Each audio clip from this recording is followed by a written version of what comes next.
Hey guys, thank you for watching the SlatRock channel, and today we present you with 7 WWE reboots that flopped. Number 7. The New Blackjacks. The opinion someone has of a reboot will generally depend on how well they knew the original incarnation of what's being rebooted. Formed in 1997 and disbanded a year later, the New Blackjacks consisted of Blackjack Mulligan's son Barry Windham and Justin Hawk Bradshaw, who was billed as the nephew of Blackjack Lanza and cousin to the Windham brothers, but is better known today as JBL. The original Blackjacks were a Hall of Fame team that were hugely popular throughout the National Wrestling Alliance during the 1970s and 80s. They brought their roughhouse Texas tactics everywhere they went, making tag team gold. The New Blackjacks were 2 big men put together because they couldn't get over with their previous gimmicks, none of which had much variety. Windham was the Widowmaker, an outlaw who lived by his own rules, and Bradshaw copied just about every cowboy that ever wrestled, including Stan Hansen, Dick Murdoch, etc. So why does one team succeed while one fails? The time for rough and tough cowboys was over. This wasn't the Carolinas during the 70s, this was 1998 and the Attitude Era was going into full swing. 2 cowboys just weren't going to make it in Generation X. The original Blackjacks were an NWA team favored by Southern wrestling fans, many of whom didn't follow the cartoon-like product that the WWF was pushing at the time. In the 90s, the New Blackjacks were hoping to bank on the following of the originals, a team that many casual wrestling fans and WWF crowds had never heard of. The New Blackjacks didn't last long as Windham turned on Bradshaw to join Jim Cornette's fake NWA. The team never reached the success of their predecessors and disbanded in January 1998. Number 6. The New Rockers. There's a good reason the weaker member of a team is referred to as being the Marty Jannetty of the team.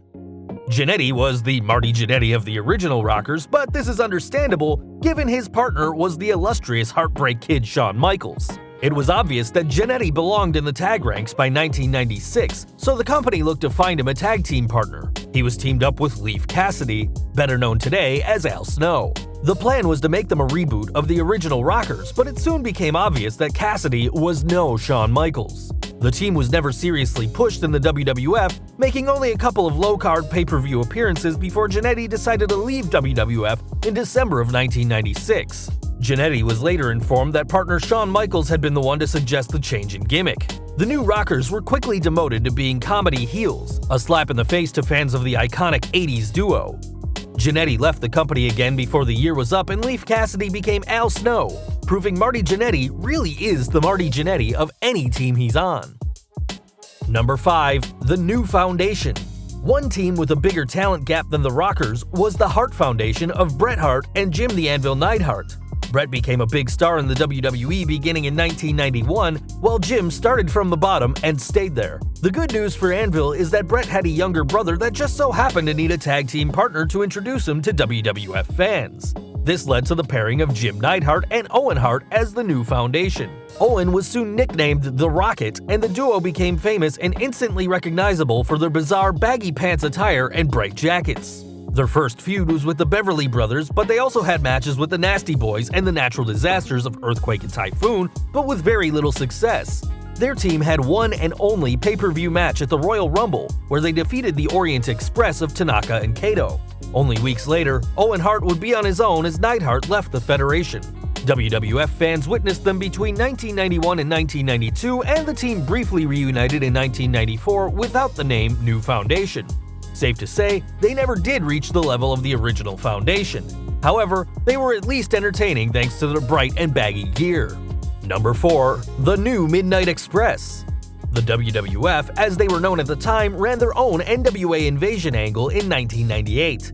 Jim Cornette led the invasion and brought the traditions of pro wrestling back to Monday nights in a story starting with Barry Windham and Jeff Jarrett dueling over the vacant NWA Championship. The result was the creation of a stable and the return of the Rock and Roll Express. If you can see the Rock and Roll Express, then you can count on the Midnight Express being close by. The problem was that we got Bob Holly and Bart Gunn rather than Dennis Condrey and Bob Eaton. Even worse, they were called Bombastic Bob and Bodacious Bart. Bombastic is hardly the word we'd use to describe Holly. The entire angle bombed, including the invasion and the new Midnight Express. It was all over within a year. Cornette has spoken about the time, saying he doesn't consider the new Midnight Express to be a part of the lineage of the Midnight Express. Really though, it's better if we all forgot about it. Number 3. LOD 2000 and 2005. Let's be honest, both reboots of the Legion of Doom proved to be a mistake. The Road Warriors are one of the most iconic tag teams in professional wrestling history. They painted their faces and laid waste to anyone who got in their way, both at home in the United States and abroad in Japan. They won titles around the world and revolutionized tag team wrestling as a whole. Animal and Hawk can be found on just about any list of great tag teams. Somehow, though, the Legion of Doom never quite reached the peak they should have in the WWF. Sure, they had their success, but it also feels like they underachieved. This could be the reason the team was rebooted not once, but twice, as LOD 2000 and LOD 2005 respectively. Fans can debate which reboot was worse, but my personal least favorite is LOD 2000. Hawk needed a lot of help in 2000, but the WWE chose to portray these real-life issues on screen in front of the cameras. Hawk was replaced by Darren Drozdov, portraying the character of Puke. LOD 2005 was a shambles thanks to the inclusion of Heidenreich, one of the absolute worst WWE performers in history. Number 2. WWE's version of ECW. Vince McMahon had the bright idea to bring back Extreme Championship Wrestling (ECW) in 2006 as a weekly TV show. The idea made sense following the success of the One Night Stand event in 2005. People didn't have high expectations, but the product we received still managed to drain those last drops of blood from the dead horse that was ECW. The following reasons are majorly responsible for the ECW debacle. 1. WWE made all of the ECW originals as buddies. Like, seriously, Vince. Think about it, guys. Booking old guard favorites like the Sandman and Sabu together in tag teams as if they were old friends felt pretty contrived. Sandman and Sabu spent years trying to kill each other every night, as anyone who watched the original ECW remembers fondly. And Raven went out of his way to ruin Tommy Dreamer's life, and we were meant to believe that all 4 of these guys would suddenly join forces to defend the honor of ECW? Give me a break. Anyways, next up. 2. More about WWE stars than ECW stars. It's noteworthy that the first 3 wrestlers to appear on ECW on Sci-Fi were RVD, Edge, and John Cena. The first 5 minutes of WWE's ECW could have easily been the first 5 minutes of any episode of Raw, with Kane, Mark Henry, Matt Hardy, and other WWE regulars winning the ECW title later on. The perception that ECW had been turned into just another WWE show became inescapable. Had ECW been able to retain its own identity, it had to play out as something unique and apart from what was happening on Raw and SmackDown. Next up, the father of ECW had no say. Legend has it that Paul Heyman and WWE parted ways after the horrendously disappointing December to Dismember pay-per-view. It was Heyman's choice to leave, but it wasn't a hot move on WWE's part to let the guy who was in charge of ECW in its prime walk while they ostensibly attempted to resurrect ECW. Apparently, Heyman wanted CM Punk to go over Big Show in the December to Dismember's main event, which would have made Punk the ECW champion about a year before he wound up claiming the strap anyway. Listening to Heyman and giving Punk the belt straight away would have been a good move. 4. WWE's attitude toward ECW's legends. WWE's attitude toward the other original ECW competitors was horrendous. One such example is that time when Bobby Lashley defeated Sandman, Tommy Dreamer, and Balls Mahoney all at the same time, in a hardcore match no less, as if he was Goldberg fighting Barry Horowitz, Virgil, and the Brooklyn Brawler.